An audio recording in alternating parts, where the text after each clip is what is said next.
Welcome to the Therapy and Prayer Podcast. Here you'll find the intersection between faith and mental health.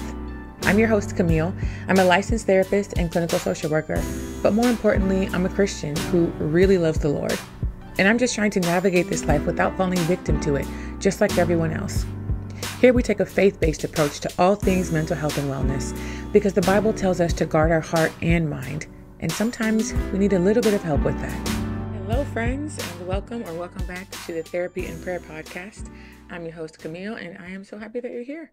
I hope that you're doing well. I hope that you've had a good week, a good day. I am admittedly a bit tired today, and I've got this really annoying swollen taste bud that's giving me a lisp that isn't typically there. But while we may be low in energy, we are high in spirit, so I'm very excited to be here and to be recording this episode today. This episode has been on my heart for a while, and I think, hope, and pray that it will apply to a lot of you and be beneficial, because I think what we're talking about today is something that a lot of people deal with. I know it's something that a lot of people deal with or have dealt with, myself included. So today we are talking about people-pleasing and perfectionism. I know. We're starting off strong. We're jumping right in there this week. So we're talking about people-pleasing, perfectionism. This is something that comes up a lot in relationships. And today specifically, we're going to look at how it shows up in our relationship with God, or how it can show up in our relationship with God. So let me introduce myself again. I'm Camille, and I'm a recovering people-pleaser and perfectionist.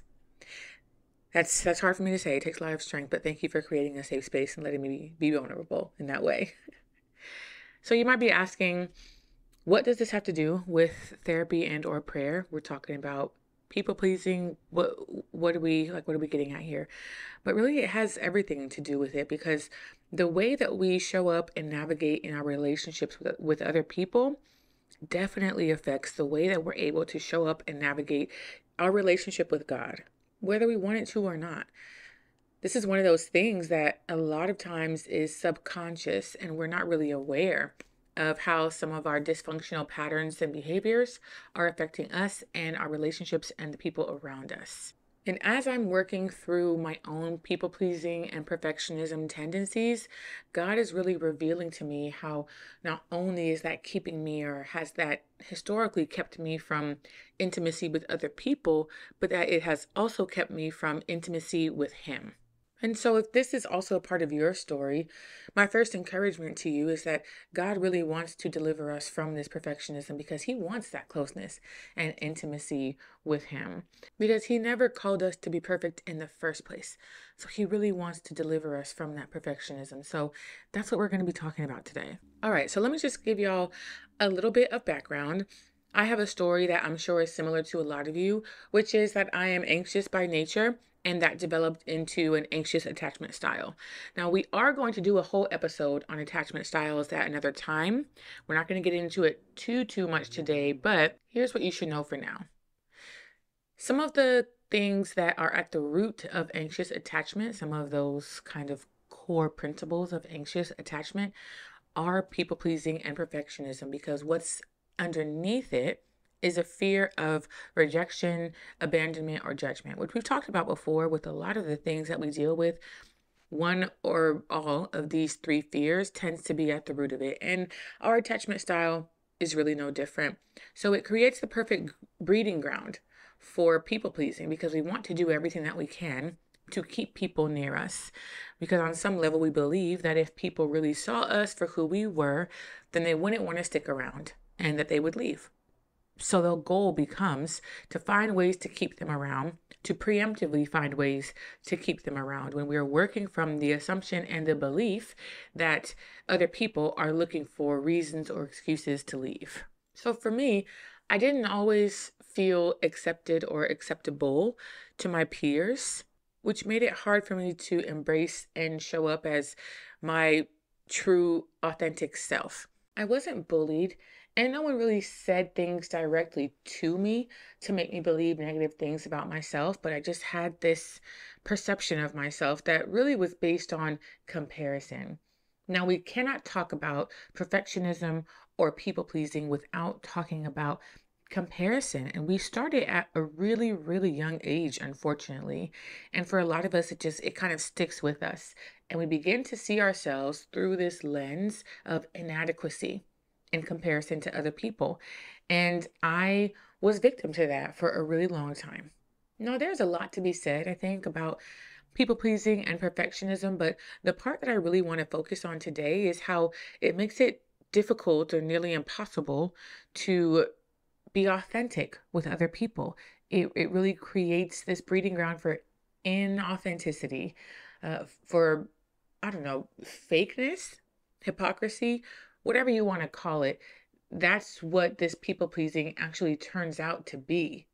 Now, I believe that we really have a social epidemic with people pleasing and perfectionism. And whether we want to believe it or not, social media plays a huge role in that because all we're seeing is the highlight reel of people's lives. And that's what we're comparing our lives to. We're comparing our whole and complete and flawed lives, and sometimes chaotic lives, to the highlight reel that we see of other people. And when you view yourself and your life that way, it's nearly impossible not to fall into the trap of just self-doubt and inadequacy, especially if you were already kind of prone to these things like I was. When you spend your time comparing your biggest insecurities with other people's perceived success, you are absolutely going to develop a narrative or a belief about yourself that's completely negative. And we start to believe that we are our flaws. We are the things that we don't like about ourselves, our biggest insecurities. Now, when it comes to comparison, we tend to compare ourselves to other people through a lens of deficit. What I mean by that is we look at the things in other people that we know we're lacking. So if I'm insecure about my finances, then I'm probably comparing myself to people who are way outside of my tax bracket and to people who are earning way more than I am. And I'm comparing myself to them based on my biggest insecurity, based on an area where I'm lacking.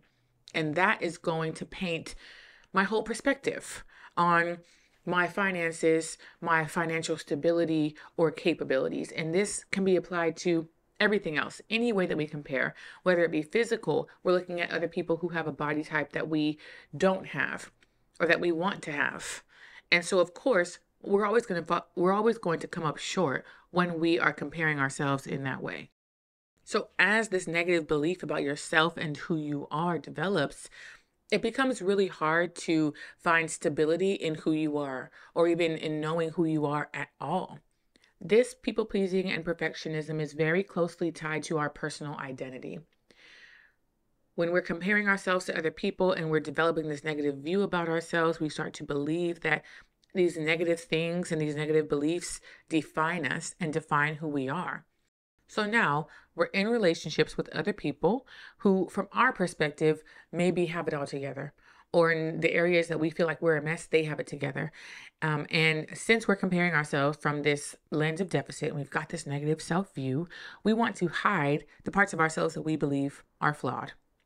So the way that we're showing up in these relationships is the way that we think other people think that we should show up, but not really as our most authentic self. There's no transparency in that, and it's really hard to have closeness and intimacy in relationships when we navigate them in that way. And we are so convinced that if people were to come into contact with the parts of us that we believe are so flawed, that there's absolutely no way that they would want to stay around. We want to avoid this isolation that we've talked a lot about, and we think that the only way to do that, the only way to keep people around, is to show them what we think that they want to see. Now, when we put it in those terms, when our relationships feel so fragile and when they are dependent on the way that we're perceived from other people, that's pretty high stakes. It starts to feel really high stakes. We put other people and our relationships with other people on this high pedestal, and there's a long way to fall when we put them there. And if we really believe that the moment people saw the parts of us that we wanted to hide, that they wouldn't want to stay, then that puts all of your relationships at risk all the time. That's not a safe place to be or a healthy place to be. The stability of your relationships becomes completely dependent on your ability to consistently hide the parts of you that you're ashamed of or that you believe are not worthy of love and connection. And so when we move this way, what we're left with is a lack of authenticity. We're left with a ton of self-doubt. We've developed this almost religion, if you will, of comparison. We've got a lack of a personal identity, lack of true intimacy with others, internal isolation, even if it hasn't yet translated to external isolation. So that's when you have people around you, but you feel very alone and not seen. And we've got a heightened sense of anxiety. So these are all the things, these are all the side effects, if you will, of the people pleasing and perfectionism that shows up in our relationships. I can speak firsthand to having experienced probably all of these at one point or another. It was really kind of debilitating. And I've spoken before about how much I value relationships and connection and true intimacy in relationships and connection. And I've learned over time that the only way to do that is to find a way to be comfortable with who you are at your core so that you can be courageous enough to show other people who you are at your core. The definition, the dictionary definition of a people pleaser is someone who feels a strong urge to please others even at their own demise. This is something that I talk with my clients about a whole lot. It's natural, I think, to care about what other people think of you and how you're being perceived. But when so much of our energy goes into trying to control or manipulate that perception that other people have of us, it's really to our detriment because of all those reasons that I just listed. And so we move about the world prioritizing other people's wants and needs and feelings over our own, even if it means that at the end of the day, we don't even know who we truly are. So when it measures up, is it really worth it? The fact that at the end of the day, when you go home, you don't know who you really are. You've got no authenticity. You've got no intimacy with other people. You're very anxious. You're feeling super isolated. You've got this self-doubt, all of this. But at least other people think that you're more like them. Is that what it is? I really kind of had to ask myself some of these questions. I don't remember if it was one instance in particular, but I just have a very vivid memory of coming to this realization my freshman year in college, that I really had to find a way to not care so much about what other people thought. Now, when I went to college, I was pretty insecure about a lot of things. I knew that I didn't have too much of a personal identity outside of the things that I did or my accomplishments. So I was feeling pretty socially vulnerable, if you will. And so I definitely fell into the comparison trap and the perfectionism and the people pleasing and trying so hard to fit in and wanting to be liked. And, you know, I always tended to be around people who got a lot of attention, and I never really got as much attention as they did. And that really played into my self-worth and what I started to believe about myself. It was really this vicious cycle. It was like a perfect storm. And I just remember really having a talk with myself and saying, we have to stop caring so much about what other people think, because girl, it is killing you and it's feeling pretty lonely still. I think we all have to come to that point eventually. You know how they say, like, you have to hit rock bottom. And I don't know, I'm not sure. Maybe in relationships, the part of the rock bottom is when you look up and realize that you don't really know who you are. You have people around you, you have friends, maybe you even have a partner, but you don't really know who you are. At that moment, we really have to step back and analyze the way that we're showing up and navigating these relationships. What is it that you're actually showing people about who you are? And more importantly, what parts of you are you hiding from other people and maybe even from yourself? And then go a bit deeper. Why are you hiding these parts? Why are we ashamed of some of these parts? Are we ashamed of some of these parts? Where did we learn those things? There's a lot of self-reflection that needs to be done in order to really challenge some of these tendencies that become so second nature to us. And there's a lot of work on yourself and on your relationship with yourself so that you get to a point where you don't feel like you need to hide certain components of who you are, because the approval of other people will become less and less important. That's a very liberating place to be. And so I pray that if you find yourself in one of these predicaments that I've explained, I pray that you're able to find that liberation in really getting to know yourself and accepting yourself and who you are. Now, I've worked through a lot of my people-pleasing tendencies. I'm very proud of that, but there are a few that are still lingering. And I realized that the ones that were still lingering were starting to show up in my relationship with God, or maybe not even starting to show up, but maybe I realized that they were showing up and affecting my relationship with God. And He's recently revealed it to me. And I'm so grateful that He has. This is one of those things that when it has been revealed to me, I want to change it immediately. I'm grateful whenever God reveals something to me, whenever He shows me a blind spot or something. But truthfully, I wasn't able to be receptive to some of those revelations until I found a way to be more authentic in my relationship with God. So if you were raised in church like I was, then you were likely taught and raised to have a reverent fear of God, which really is a respect, awe, and submission to God and all of who He is and His deity. Now, that's a wonderful thing. And as Christians, we should have that fear of God. But what happens, especially depending on the type of church that you grew up in, or the church culture, what happens is that reverent fear of God develops into being afraid of God, and being so afraid of Him that we don't feel that we can actually come to Him with certain parts of us. Let me just speak for myself. I became afraid of not being the quote unquote perfect Christian because I didn't want God to be mad at me. And so it made me very stagnant in my walk and in my relationship with Him. So while the Bible affirms having the fear of God, a reverent, healthy fear of God, somewhere along the way, for me, it turned into solely being afraid of disappointing Him, afraid of His judgment, afraid of His wrath. And I think that the legalism that exists in some of our churches had a lot to do with that, because there was such a focus on following the rules. And Christianity at times has felt a bit performative and based on checking off these boxes. There was more focus on following the rules to avoid going to hell than there was on developing a relationship with the loving and merciful God.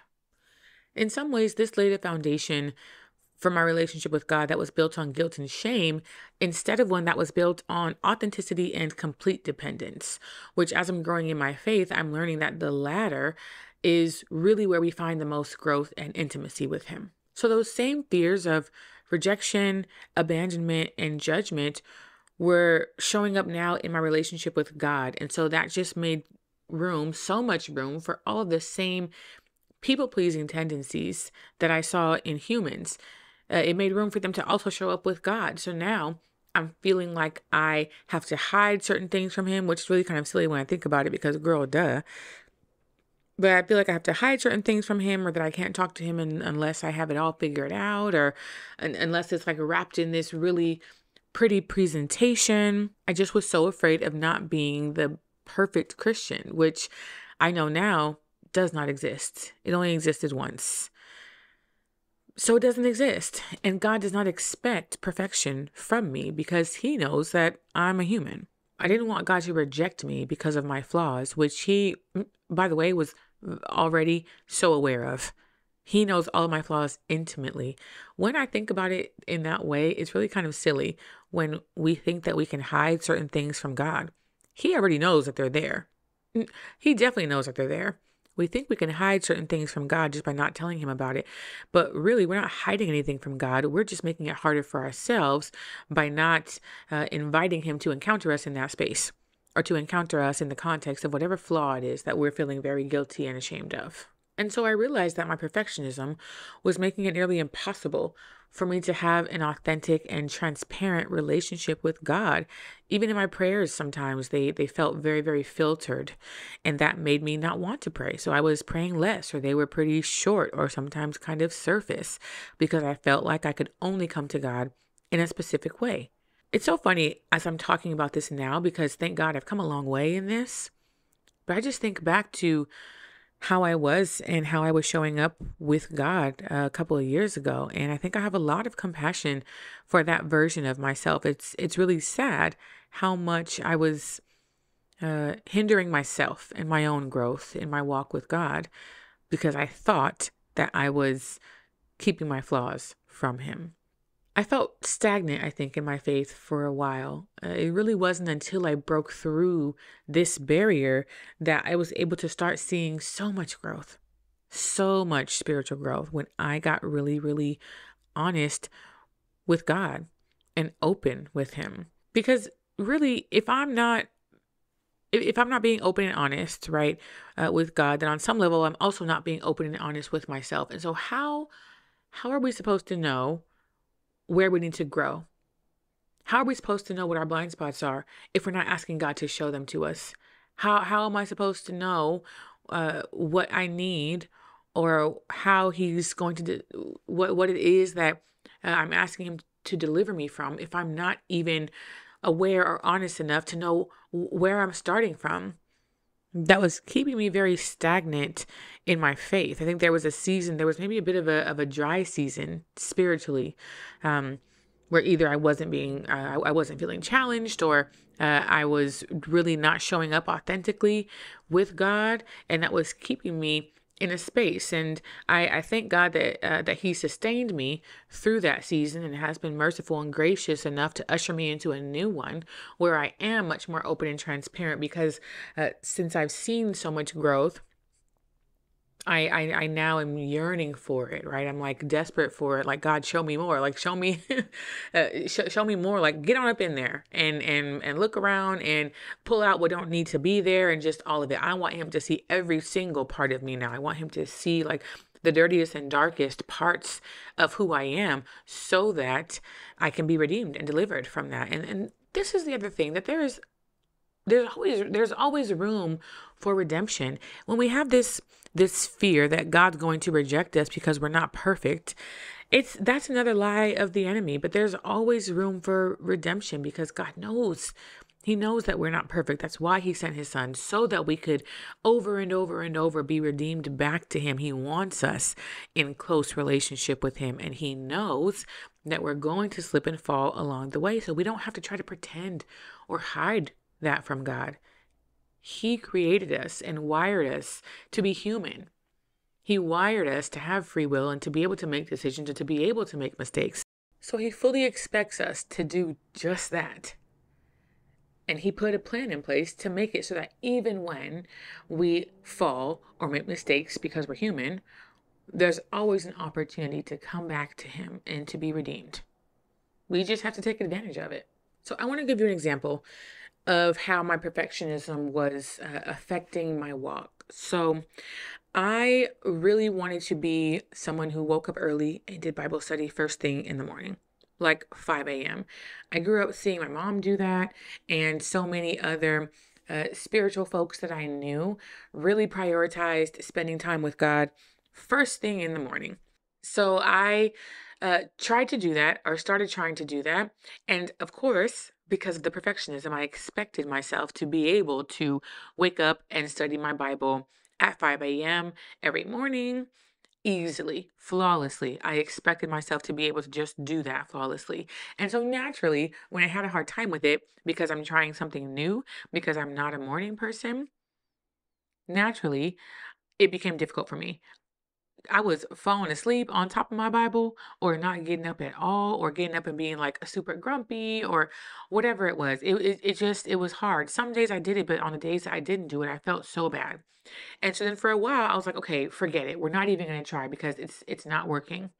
Instead of allowing myself the time and the space to figure out a routine that worked for me, to figure out the best way for me to spend that quality, dedicated time with God, where I would be awake and alert and energetic enough to really bask in His presence and to really be able to digest what it is that He was giving me through His Word. But no, I didn't want to do that.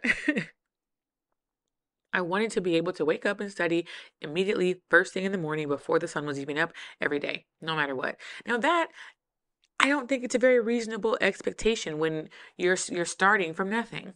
or you're starting from very, very little to jump all the way up to that. That's not a reasonable expectation. And of course, that expectation was based on comparison and comparing it to other people and to how I thought other people were navigating their relationships with God. And so it made me not want to try at all. So my perfectionism, it made it really hard for me to even strive to get closer to God, or to stay close to Him, because of the expectations that I was putting on myself that God was not putting on me.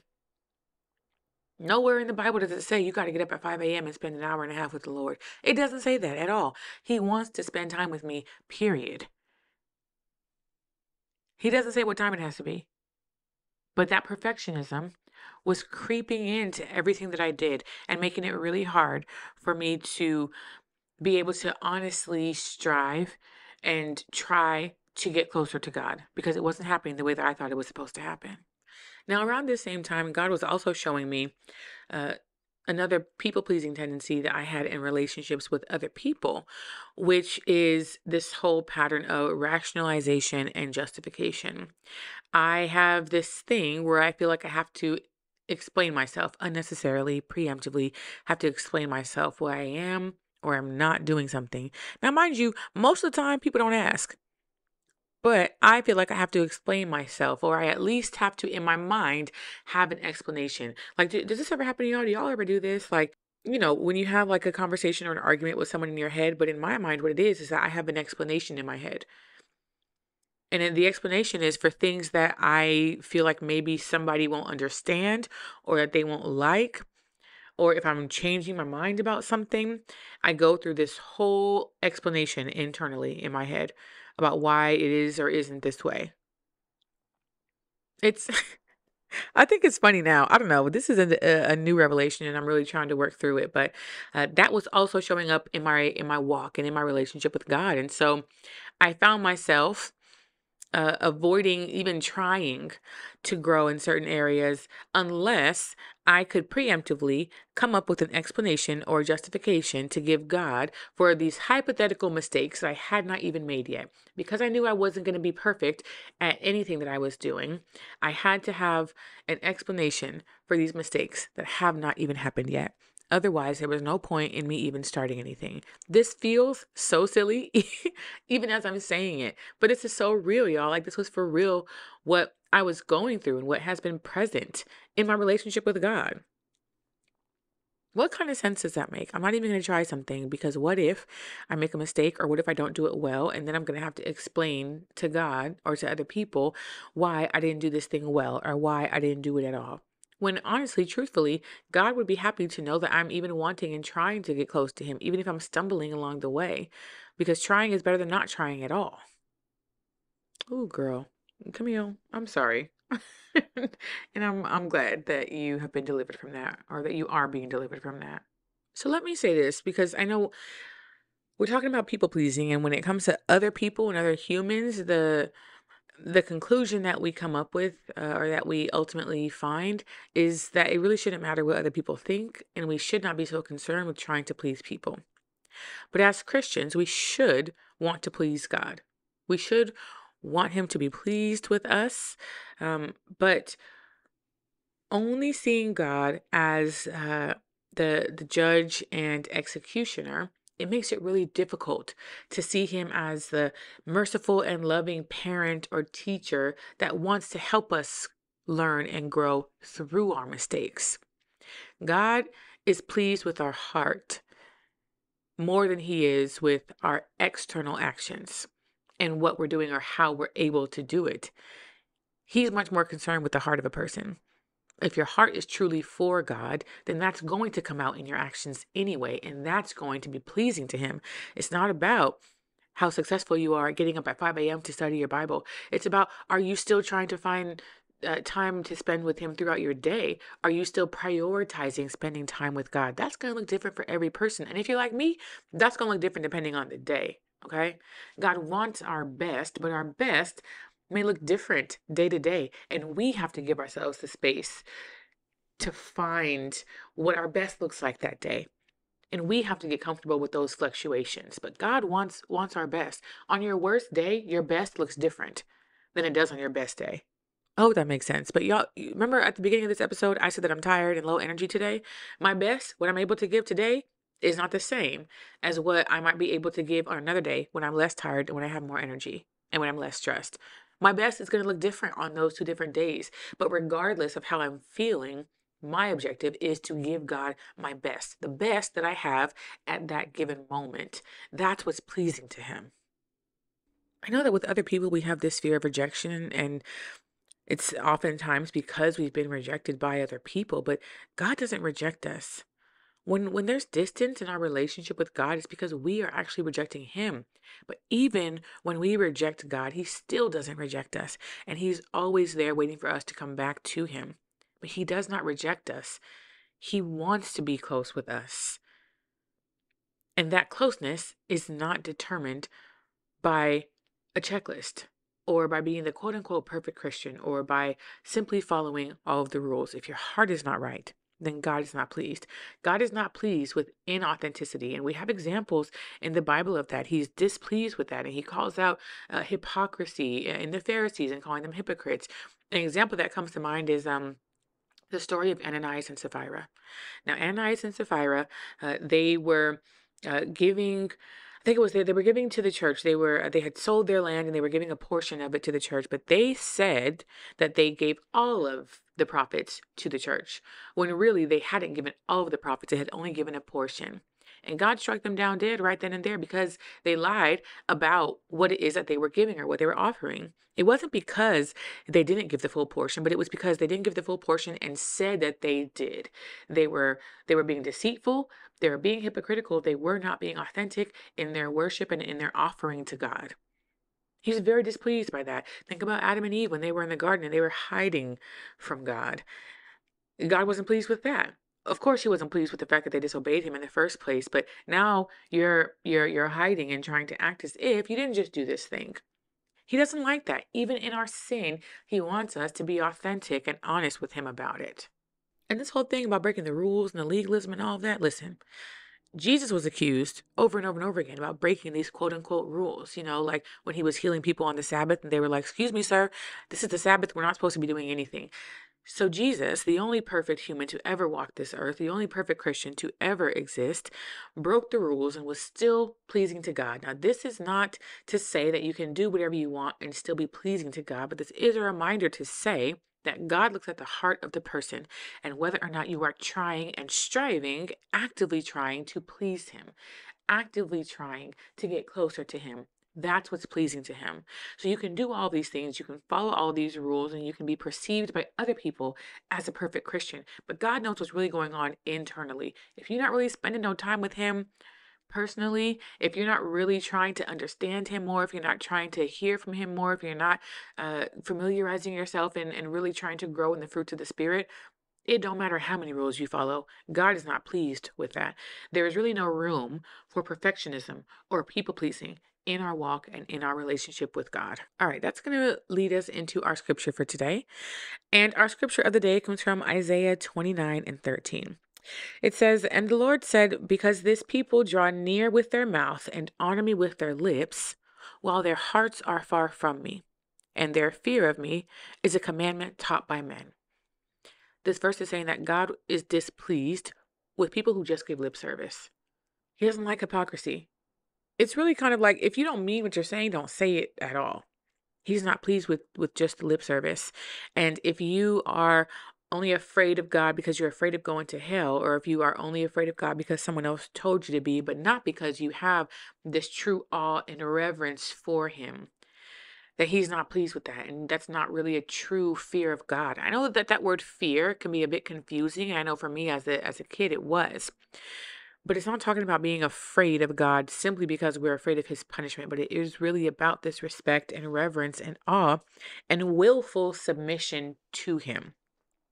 I think that really only comes from your personal encounters with Him. But just following the rules because it's what other people said to do, that's not going to get you closer to Him. Maybe that has something to do with laying a foundation of how to live righteously. But you can live quote unquote righteously and be empty inside and not produce the fruits of the Spirit and not be pleasing to God and not have a good relationship with Him.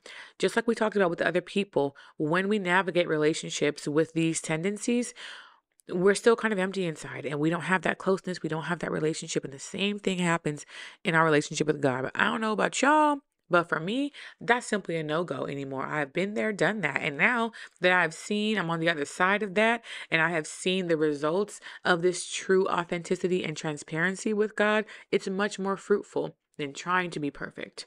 Trying to trick God into thinking that we're perfect, trying to manipulate God into thinking that we're perfect, trying to control how God views us. That is so crazy to me. Girl, what were you doing? Anyway, this verse, I think, really makes it clear that God is not fazed by what it is that we're doing on the surface.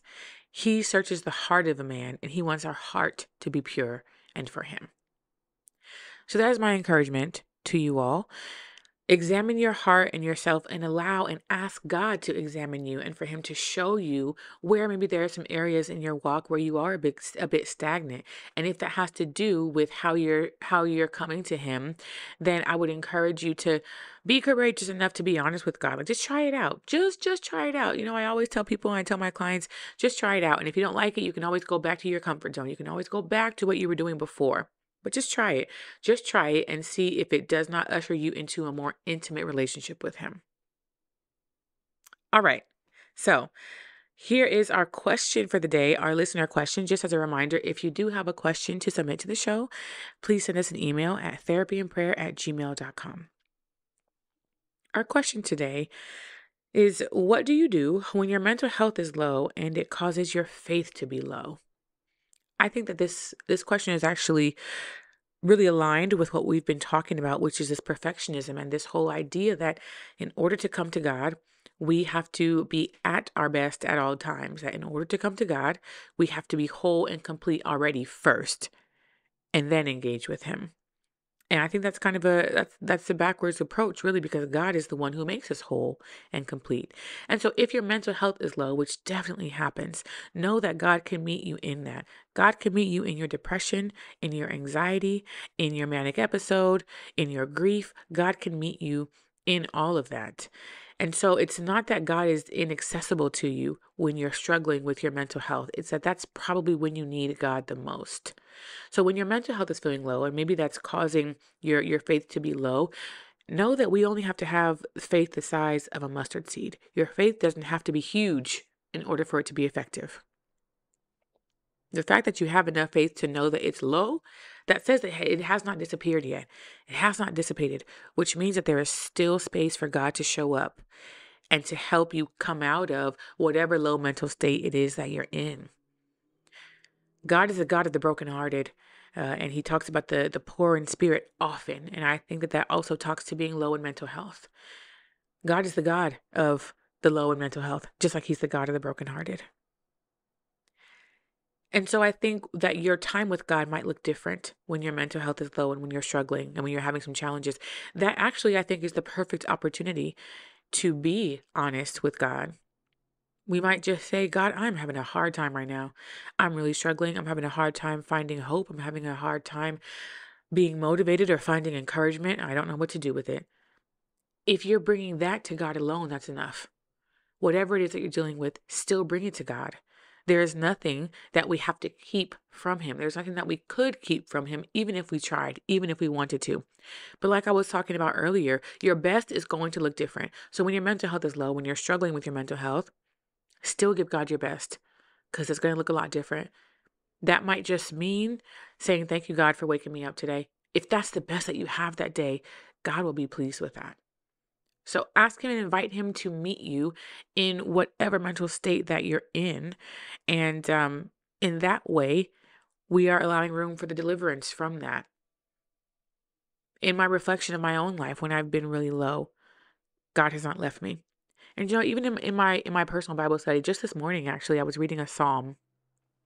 I was reading Psalms 22, and David was was just really kind of lamenting, and he opens up the psalm with saying, "Why have you forsaken me?" And he's talking about how he feels so alone and feels like God is not hearing him. But then a few verses later, he's talking about how he knows that God has delivered his forefathers and that they trusted him and that he was the God of deliverance. And that psalm really kind of goes back and forth between David being so low and sounding really depressed and hopeless, but also acknowledging God and who he is. And what it made me think about was the fact that we cannot always trust our feelings when it comes to our relationship with God. There have been times where I have felt like God was far from me, but that doesn't mean that he actually was far from me. It just means that I was having a hard time feeling the closeness. But that doesn't mean that God left me or that he was any more distant from me than he ever has been. And so that's another encouragement that I would give is if you're low in mental health, read the Psalms, because David was going through it, okay?